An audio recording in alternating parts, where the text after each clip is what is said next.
যাও আজি রজ পর্ব ওড়িশার নিয়ার পর্ব রজ পর্ব শেষ দিন শেষ রজ পর্ব আমি পালন করবু অবশ্য কালি ঠাকুরাণী গাধিয়া রয়েছে পর্ব কিছু মাত্রা রয়েছে যাও আজি যাও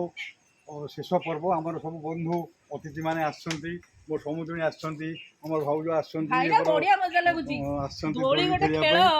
ଯଦି ଦୋଳି ନ ଖେଳିବା ତାହେଲେ କିଏ ପର୍ବର କଣ ମଜା ନେବା ଦୋଳି ଖେଳ ସାଙ୍ଗରେ ପକୋଡି ହେଇଥିଲା ଖାଇଲି ଆଉ ପାନ ବହୁତ ବଢିଆ ପାନ ଦେଇଥିଲେ ଭାଇନା ଆଣିଥିଲେ ରଜ ପାନ ଯଦି ନ ଖାଇବ ଦୋଳି ନ ଖେଳିବ ଆଉ ଆମ ଦୋଳିର ମଜା କଣ ରଜ କଣ ଆଉ 3 ଦିନ ହେଲା ଆମେ ଦୋଳି ଖେଳୁଥିଲୁ ଆଜି କିନ୍ତୁ ଏଠି ଯୋଉ ଦୋଳି ବନ୍ଧା ହେଇଛି ବହୁତ ବଢିଆ ବନ୍ଧା ହେଇଛି ଭାଇନା ତେଣୁ କଥାରେ ଅଛି ଯଦି ଖେଳିବ ଲୁଡୁ ପାଖରେ ଥିବେ ସୋଡୁ ଯଦି ଖେଳିବ ଦୋଳି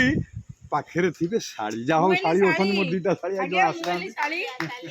ବଢିଆ ଦୋଳି ବନ୍ଧା ହେଇଛି ସମସ୍ତେ ମାରୁଥିବେ ତାଳି ଯାହା ହଉ ଦୋଳି ଖେଳିବା ପାଇଁ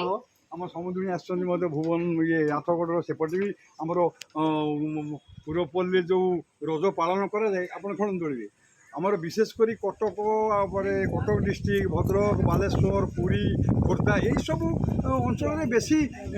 ଜଗତସିଂହପୁର ଏଇସବୁ ଜାଗାରେ ଦୋଳି ଖେଳ ରଜର ପର୍ବଟା ଆନନ୍ଦ ବେଶୀ ଅବଶ୍ୟ ଦକ୍ଷିଣ ଓଡ଼ିଶାରେ ଟିକେ କମ୍ ପାଳନ କରାଯାଏ ଯାହା ହଉ ତାଙ୍କୁ ମଜା ଅଲଗା ଏପଟେ ସବୁ ହଁ କେମିତି ଲାଗୁଛି ଦୋଳି ଖେଳ ବସନ୍ତୁ ହଁ ମସ୍ତ ଲାଗୁଛି ହଁ ଭଲ ଲାଗୁଛି ଦୋଳି ଖେଳ ମସ୍ତ ଲାଗୁଛି ଯାଅ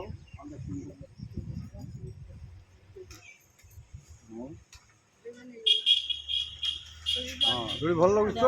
ପିଲାବେଳ କଥା ମନେ ପଡ଼େ ଦୋଳି ଦେଖିଦେଲେ ପିଲାବେଳ କଥା ମନେ ପଡ଼ିଯିବ ମୁଁ ତ କହିଛି ଆଗ ଭିଡ଼ିଓରେ ଯେ ଏଇଟା ହେଉଛି ଝିଅମାନଙ୍କର ନିଆରା ଗୋଟାଏ ପର୍ବ ହଁ ଗୀତ ମଧ୍ୟ ବହୁତ ଅଛି ଦେଖି ରଜର ଗୋଟେ ଗୀତ ଗାଇଲେ ରଜ ଦୋଳି ଗୀତ ଯଦି ମନେ ଅଛି ଦୋଳି ସେଇ ତ ରଜ ଦୋଳି କଟମଟ ମୋ ଭାଇ ସେଇ ତ ପୁରୁଣା ଗୀତ ଆମେ ମନେ ରଖିଛୁ ପୁରୁଣା ଗୀତ ସବୁ ଓଲ୍ଡ ଇଜ୍ ଗୋଲ୍ଡ ପୁରୁଣାଟା ହିଁ ସବୁବେଳେ ପାଇଁ ନୂଆ ହେଇକି ଚାଲିଥିବ ଆଜ୍ଞା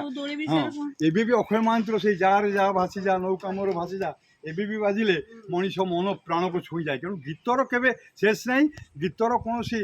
ମାନେ ପୁରୁଣା ନୂଆ ନାହିଁ ଯାହା ହଉ ଏଇସବୁ ଗୀତ ଯୋଉମାନେ ଭାଇ ମୁଣ୍ଡରେ ଯୋଉ ସୁନା ମୁକୁଟ ଆର ଗୋଟେ ମହାତ୍ମା ଅଛି କାହିଁକି ନା ଝିଅ ମାନେ ସବୁ ଶାଶୁ ଘରୁ ବାପ ଘରକୁ ଆସନ୍ତି କାରଣ ଭାଇ ମାନେ ଦୋଳି ଖେଳ ହୁଏ ସେତେବେଳେ ଭଉଣୀ ଯେତେବେଳେ ଦୋଳିରେ ଖେଳେ ସବୁବେଳେ ସେ ଭାଇକି ଆଶୀର୍ବାଦ ଦିଏ ବା ବଡ ଭାଇ ହେଲେ ସିଏ ମାନେ ଇଏ କରେ ଯେ ମୋ ଭାଇ ମୁଣ୍ଡରେ ଏମିତି ସୁନା ମୁକୁଟ ଥାଉ ମୁଁ ଏମିତି ଆସିକି ଦୋଳିରେ ଟିକେ ଝୁଲୁଥାଏ ପଛେ ଲୁଣ ଲଙ୍କା ପିଆଜ ଖାଏ କିନ୍ତୁ ଭାଇର ସେ ଦୋଳି ଟିକେ ଆଶା ଥାଏ ଦୋଳି ଖାଲି ପଡ଼ିଲେ ଆଉ ଜଣେ ବସିଯାଆନ୍ତୁ ଆପଣ ଆସି ବସନ୍ତୁ ଫଟୋ ଉଠୁ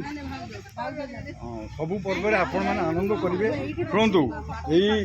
କର୍ମକ୍ଲାନ୍ତ ଜୀବନ ଭିତରେ ଆମେ ସମସ୍ତେ ଆପଣମାନେ ତ ସମସ୍ତେ ପ୍ରାୟ ହାଉସ୍ ୱାଇଫ୍ ସମସ୍ତେ ଘରେ କାର୍ଯ୍ୟ ଭିତରେ ବ୍ୟସ୍ତ ଚାକିରି କଲେ ବି ସେ ହାଉସ୍ ୱାଇଫ୍ରେ ଗଣାଯିବେ 5 ଘଣ୍ଟା 6 ଘଣ୍ଟା ଡ୍ୟୁଟି ପରେ ଆଉ ତ 12-14 ଘଣ୍ଟା ଆପଣ ଘରେ ଖଟିବେ ତେଣୁ ସମସ୍ତଙ୍କୁ ଆମେ ସ୍ୱାଗତ କରୁଛୁ ଯାହା ହଉ ଆପଣମାନଙ୍କୁ ଆମେ ପୁଣି ନମସ୍କାର କରୁଛୁ ଏଇ ଆନନ୍ଦଟା ଆପଣ ସବୁ 100 ବର୍ଷ ରଜ ପାଳନ କରନ୍ତୁ ମୁଁ ଭଗବାନଙ୍କୁ ଡାକୁଛି ଈଶ୍ୱରଙ୍କୁ ଡାକୁଛି ସମସ୍ତଙ୍କର କରୁଣା ରହୁ ଜଗନ୍ନାଥଙ୍କର ଆପଣମାନଙ୍କ ପାଖରେ ହଁ ଆପଣଙ୍କର ସମସ୍ତଙ୍କର ଦୋଳି ଖେଳର ପରମ୍ପରା ଆଉ ଏ ପ୍ରଥା ଏମିତି ଯୁଗ ଯୁଗ ଧରି ଚାଲିଥାଉ ଆମେ ଖେଳୁଥିଲୁ ଆମ ବାପା ମା ଆମ ପାଇଁ ଦୋଳି ବାନ୍ଧିଥିଲେ ଏବେ ଆମ ଭାଇ ବାନ୍ଧିଛନ୍ତି ତାଙ୍କ ପିଲା ଛୁଆ ଆମେ ମାନେ ବି ବଢିଆ ଖେଳୁଛୁ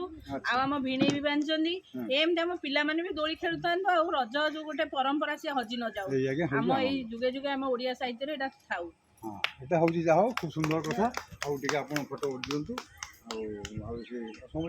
ସମୁଦ୍ରରେ ଏମିତି ପୁଣି ମାନେ ଆସନ୍ତା ବର୍ଷକୁ ପୁଣି ଆସନ୍ତୁ ଆମେ ଏମିତି ଦୋଳି ଖେଳିବୁ ପୋଡ ପିଠାଟା ରହିଗଲା ଘର ଭିତରେ ଆସିଥିଲେ ବି ଆମେ ବଢିଆ ମଜା ଆଚ୍ଛା ଥାଉ ଆପଣ ଟିକେ ବସନ୍ତୁ ମୁଁ ଏନ୍ଜୟ କରୁଛି ସମସ୍ତେ ଯୋଉ ଖେଳୁଛନ୍ତି ମତେ ବହୁତ ମଜା ଲାଗୁଛି ଯାଉ ସୁନ୍ଦର ହେଇଛି ଆଜି ଆମର ଏଇ ଯୋଉ ରଜ ଶେଷ ରଜର ପର୍ବରେ ଆମେ ଯୋଉ ଆଜି ଆନନ୍ଦ କଲୁ ସମସ୍ତେ ଆମେ ଆନନ୍ଦ ବାଣ୍ଟିଲୁ ତେଣୁ ପୁଣି ଆମେ ଭଗବାନଙ୍କ ନିକଟରେ ପ୍ରାର୍ଥନା କରୁଛୁ ସମସ୍ତଙ୍କର ଶୁଭ ସମୃଦ୍ଧିମୟ ଜୀବନ ଏବଂ ଦାମ୍ପତ୍ୟ ଜୀବନ ପାରିବାରିକ ଜୀବନ ସାମାଜିକ ଜୀବନ ସବୁই ସୁନ୍ଦର ସୁଖମୟ ହେଉ ଜୟ ଜଗନ୍ନାଥ ଜୟ ଜଗନ୍ନାଥ ଜୟ ଜଗନ୍ନାଥ।